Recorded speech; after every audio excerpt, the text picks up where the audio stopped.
We welcome you into Week 8 of the Mike Turner Show as Carson-Newman triumphs on homecoming over the Newberry Wolves 24-21. Hello, everyone. I'm the voice of the Eagles, Adam Cavalier, alongside Carson-Newman head football coach Mike Turner. Mike, yesterday we called you Copper in the post-game radio booth. We'll call you it again today. You've got one of the grandchildren off camera. Perfect encapsulation of what homecoming means. Barrett is in the building. Izzy was in the building yesterday.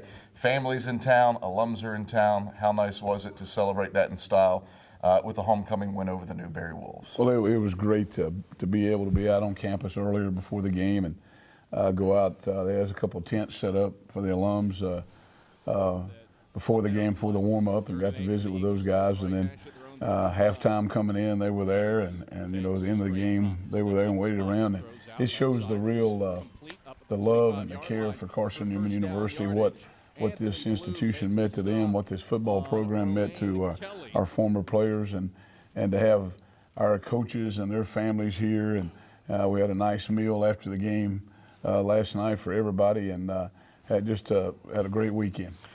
You look at a game where a lot of things happened that typically are indicators of a Carson-Newman loss. You were outgained by 60 yards, or by more than 60 yards, and won for the first time when that's happened since 2005. Didn't have a 50-yard rush and won for the first time without one in 4 tries.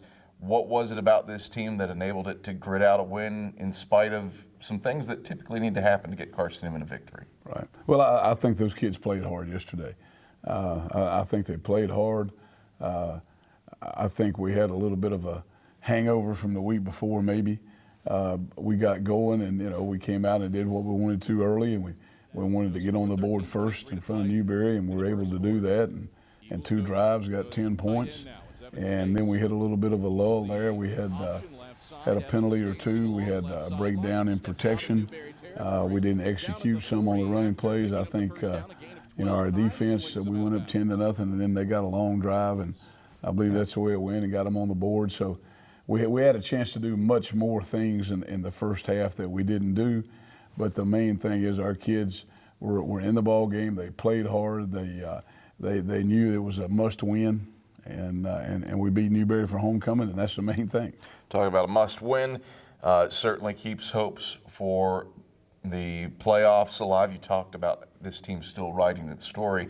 That's still very much a correct saying, purely because of what else went down in the region. On Saturday, you had Virginia Union falling at Bowie State. That helps out Carson-Newman's cause.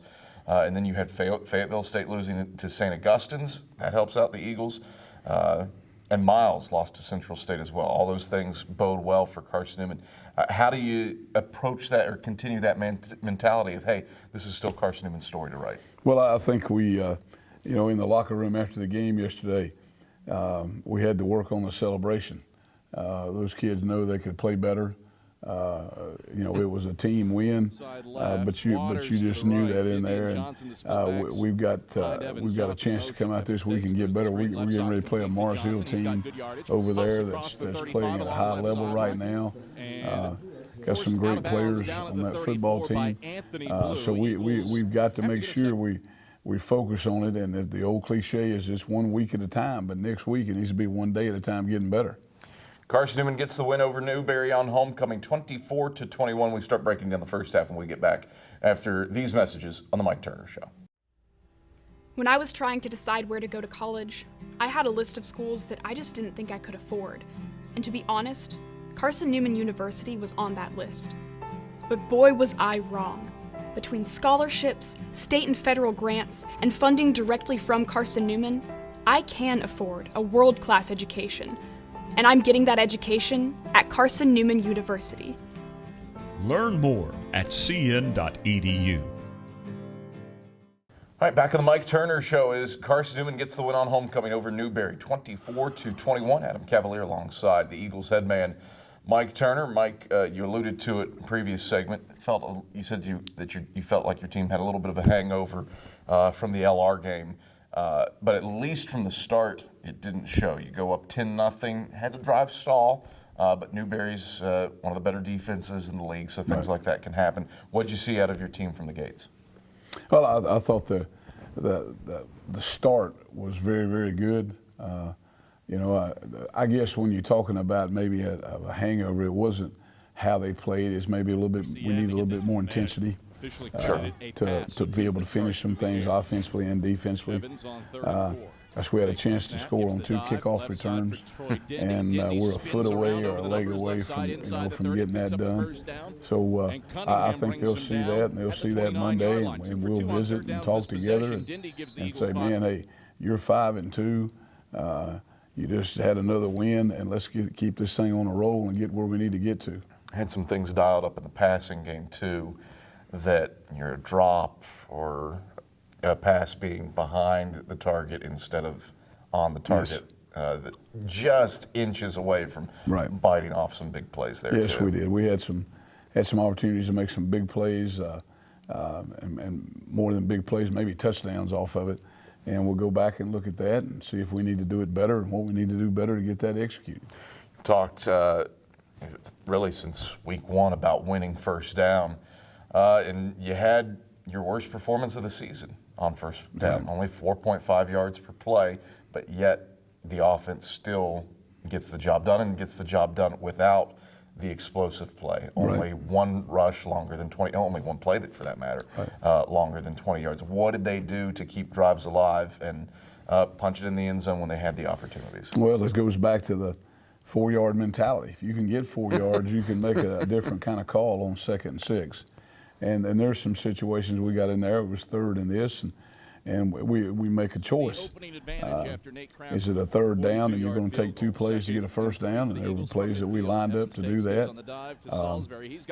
There's times when you need to take a shot, and we had a chance to, I think, Romaine in the end zone down here early in the game, and could have been another touchdown. But hey, as long as they'll play hard, as long as they'll keep the mentality of playing together, all right, and play unselfishly, then we can be a great football team. Certainly defensively, you bent but didn't break, gave up the most yards you've given up this year, 387 to the Wolves. But Newberry got field goals instead of touchdowns, and your secondary leads the league in interceptions and took a Newberry team to task with that. Newberry came into the game with just 3 picks thrown on the season. You intercept the Wolves 3 more times on Saturday. What did you see out of your defense, especially a guy like Desmond Farrell, who picks off 2 passes? Well, I continue to see that bunch get better. They work hard. They play with confidence. All right, and they trust the guys in front of them, from linebacker level to the front people, and those kids, and they're putting themselves in a good position to make plays. Whether it be the call of the defense, or whether they're reading the pattern, the formation. But gosh, those kids are excited about it now, and they're ball hawkers, so they're going to find footballs right now. That's great for us. Carson-Newman led at the halftime break 10-7 over the Newberry Wolves. Here are those first half highlights. The following is a presentation of the Eagles Sports Network. Eagles go with a tight end now as Evans takes. Keeps the option left side. Evans dancing along the left sideline and steps out in Newberry territory. Down at the 40 after picking up the first down, a gain of 12 will hold. Knapp comes back, hold is down. Kraft's kick is on the way, has plenty of length. And Kraft puts it dead center through the upright. So Nate Kraft converts on his 5th field goal of the season. Bailey out of the gun, hands off straight ahead. Walker met in the backfield and drilled for a loss. Wyclef Fenor sticks him for a loss of 1 back to the 47.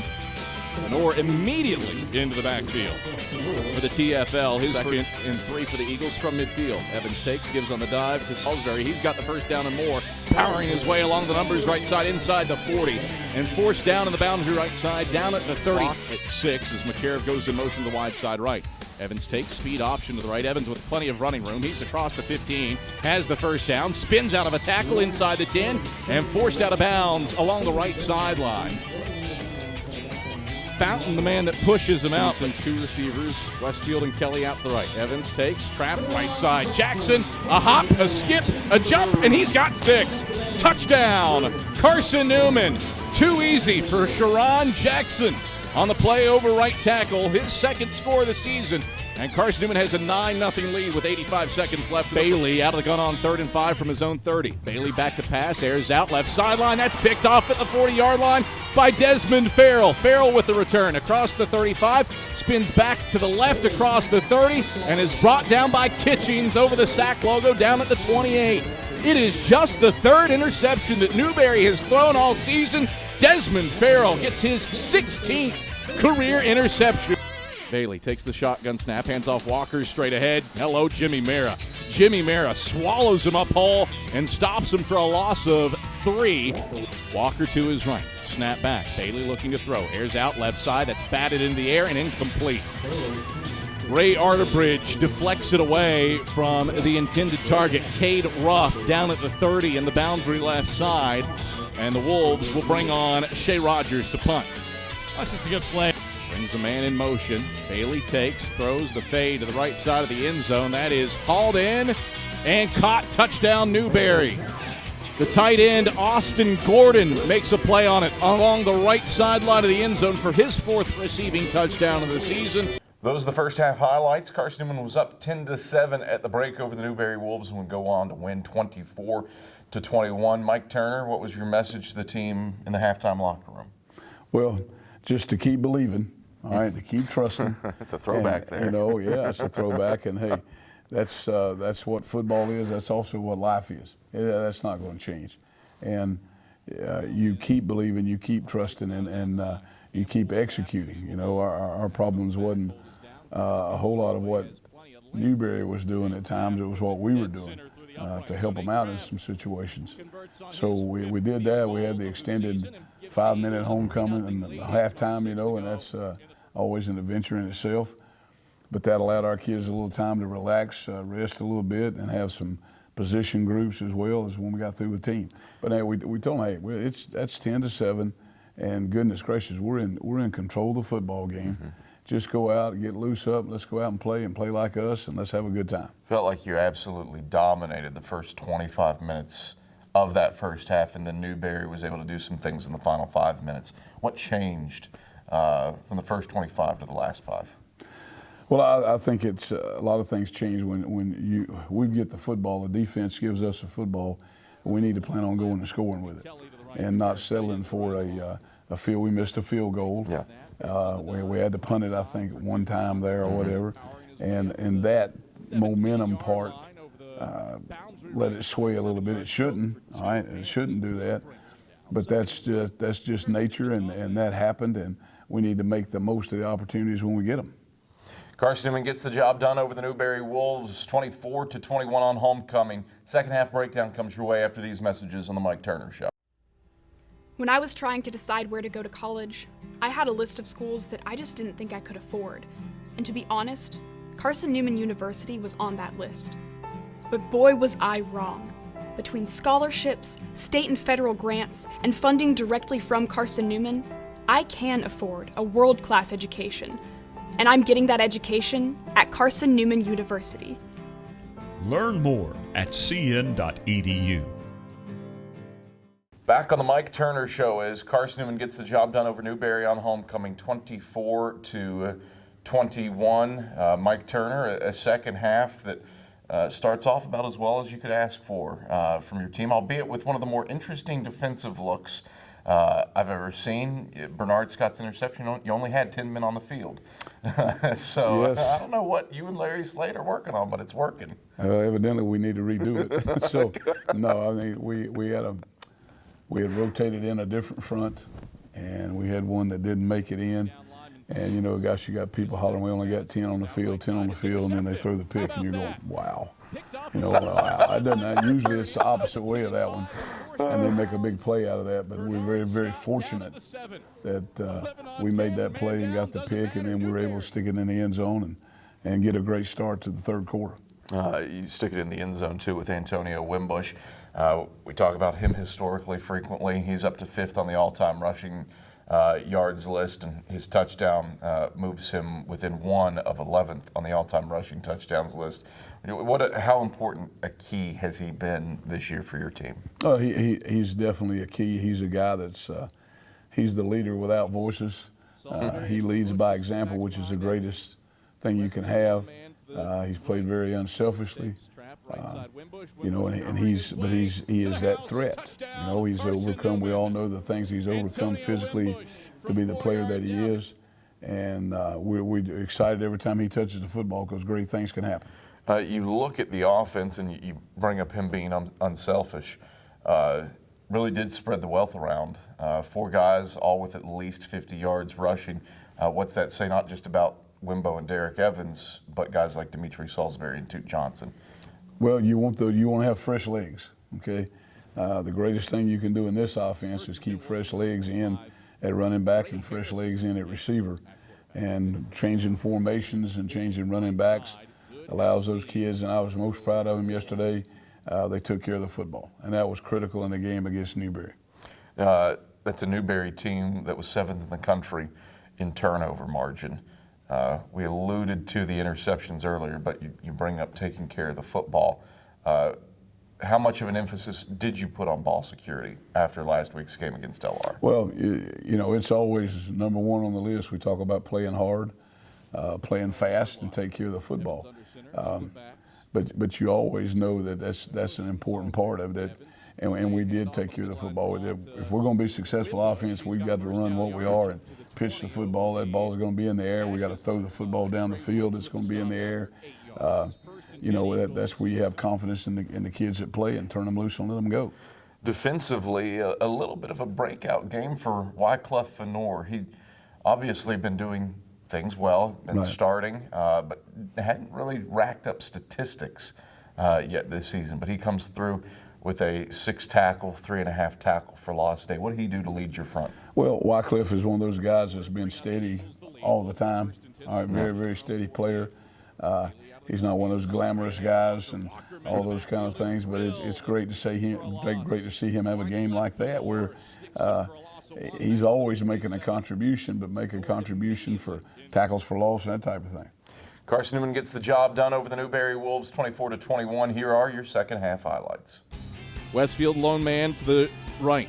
Evans takes, trap, right side Wimbush. Wimbush powering his way to the house. Touchdown, Carson-Newman. Antonio Wimbush from 4 yards out has found pay dirt for the 33rd time in his career on the ground. And it's a 16-7 lead for the Eagles. 13:04 left in the third quarter. As good of a start as you could ask. He will boot away to Devon Moore and Ray Arterbridge. Arterbridge will field this one at the 1 yard line along the left sideline. Angles right over the hashes. Arterbridge makes the man miss. He's across the 30 and 35. Arterbridge caught from behind as he crosses the 40 and dragged down over the left hashes up at the 48-yard line. Side right. Evans takes, gives trap or dive right side Johnson. Johnson breaking free along the right sideline. Johnson wheeling away. He houses it. Touchdown, Carson-Newman. Toot Johnson into the end zone from 28 yards out. His first rushing touchdown of the season. And the Eagles are up 2 scores with 12:28 to go in the fourth quarter. 22nd and 1. Harris takes the shotgun snap at the chest. Pumps, steps up. He's hit in the backfield, swallowed up. Harris sacked back at the 30-yard line. Wyclef Fenor play in the fourth quarter. Rogers, a squib kick. Devon Moore will field it at the 6 over the left hashes. Moore with that sprinter's speed. He's across the 30 and 35. Spins around and gets all the way out to the 40-yard line between the hashes. Fountain saves the touchdown. And 2nd and 4 for the Wolves. Snap comes back to Harris. It's high, play fake, throws it out along the right sideline. Jump ball. Carson-Newman's DB goes up, hauls it in. Did he get it in bounds? Yes! Desmond Farrell, career pick number 17, seals it off along the left sideline at the 48-yard line and comes down with a bow. Snap and it'll be ball game over. Evans takes the snap, takes the knee, and that will do it here from Mossy Creek. Carson-Newman, a gritty performance against the Newberry Wolves. CN prevails on homecoming to improve to 5-2 and 3-2 in South Atlantic Conference play. 24-21 the final score. As Michael Watring wasn't pretty at times. Eagles missed some stuff in the passing game that was certainly there, but Carson-Newman triumphs by 3 at home over the Wolves on homecoming. Yeah, and the definition of a good team is. Those are the second half highlights with Carson-Newman coming out on top over the Newberry Wolves. When we come back after these messages on the Mike Turner Show, it'll be time for our Eagle Spotlight. That's after this.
Back on the Mike Turner Show as Carson-Newman prevails over the Newberry Wolves on homecoming 24-21. Time now for our Eagle Spotlight. And this week, Mark Mausner shines it on offensive lineman Philip McDowell. The theme for the 2019 Carson-Newman football team is trust. Working with your teammates, growing with them, and sacrificing for the greater good of the team. Senior offensive lineman Philip McDowell lives that theme every day. Go! Oh, good job. Good job. Despite being a leader on the team, McDowell knows that working and growing together as equals is what makes an offensive line. I think we're very in tune. I think we're all close together. Like, we can go out there and joke around all day, but when we step on that field, we're going to be focused and we come together. I think with me and Jordan Seal, when he was a center, we had that connection of I could tell him, all right, he could tell me my calls and I could tell him his calls and we'd know what to do. But he didn't have to talk to me. I'm starting to learn that with Tavon, and I've been actually helping him out a lot. We all been helping him out a lot because he's had to step up in a role that's the center makes and breaks the offense. He's got to be the vocal standpoint to tell the guards what to do, tell the tackles what to do. And I think he's doing a great job of that. And then our tackles, they're phenomenal at what they do. I think that they probably have the hardest job of they have to be released to the linebackers. And I think it takes a lot of trust on the offensive line because they have to get their job done to make the running back get their stuff done. Like, we all have to do our job, and if we don't do our job, then the offense is dead. Do you trust that guy is going to get it done? You're going to make the right calls that have to do with the blocking schemes, that type of situation. They do trust each other. They've been around each other for 2 or 3 years, and it's been great to watch that part grow. And as far as that grows, trust is about having confidence in what you're doing also.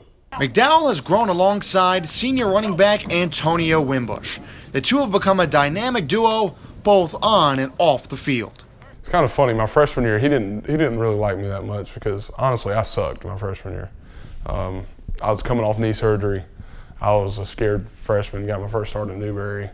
It's kind of a scary time for me. I was not playing good, and he would yell at me every day, talk about how I didn't get movement. And when he had his injury against St. Augustine, that kind of clicked for me because I'd go hang out at his house, and then I still think that my sophomore year was probably my best year of football that I've played here. And I think that I wanted to show him that I could do it. Even with him being injured, he could still watch me be able to do it. And I tried to do it my junior year with him, and we ended up getting All-American. And I think that even brought us even closer. And then this year we're just still building our relationship, still loving on each other. When Wimbo gets 100 yards rushing in a game, that honestly makes me feel happy. Like when I got All-American, he got All-American with me, and I was more happy that he got All-American than I got All-American. My goal every game is to put my body on the line for him. That's the kind of relationship that's not just football season. That's a relationship that's a lifetime relationship. And hopefully that's what you're building. And in a college, in a football setting. You're building relationships that are critical right now, important right now, that are those going to be the same guys there that can count each other as they go through the years.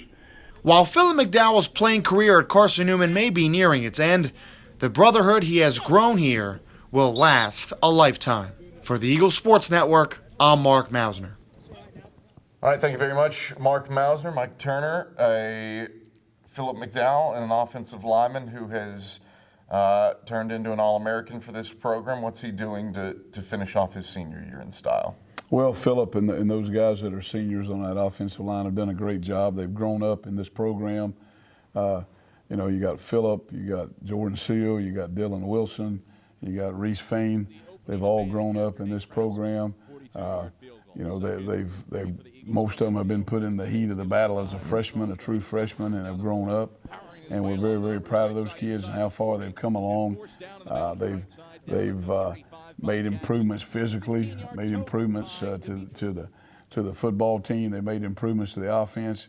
But, you know, they're great students and going to graduate on time and going to go on and have a great career. Turn your attention now to a short jaunt up the mountain to face off against the Mars Hill Lions. Get to face off against one of the more innovative offensive minds in this country, in Tim Clifton. And he is one of the top offensive weapons in this nation in Craig Rucker at wide receiver, the country's active leader in receiving yards in all of NCAA Division II. What's it take to get ready for a Mars Hill team that's always going to give you a challenge? Well, you get ready for everything. You get ready for double screens, reverses, reverse passes. But you better have an eye or two eyes on Craig Rucker all the time. Down the field, running routes, getting open. Yes, running the jet sweep with him, probably a reverse with him, those kind of things. You know, when you got a guy like him, you need to get him the football, and Tim does a great job of getting that done. And he's a game breaker. He makes plays and he makes things happen for him. He is the next guy in a long line of elite receivers at Mars Hill. Jonas Randolph's the guy that won the Harlan Hill at running back back in 2011, but Dimitri Holmes was spectacular. Keyshawn Taylor was superb. How is Craig Rucker similar, different to those guys, at least in his skill set? Well, I think he started doing it earlier. He's been doing it for many years, and you know, there's a lot of people in this league who are going to be excited to see him graduate and go on. But he is a playmaker. He is a player. He's a difference maker for them. And when it gets down and dirty for Mars Hill, they're going to find a way to get him the football. Mike Turner, pleasure as always. Congrats on a homecoming victory over the Newberry Wolves. Adam, thank you very much, buddy. Appreciate it. And, hey, just proud of our kids, proud of their hearts. Look forward to coming in next week and getting started again so that we can write that story. That is Carson-Newman head football coach Mike Turner. I am the voice of the Eagles, Adam Cavalier. This has been the Mike Turner Show. Thanks for watching.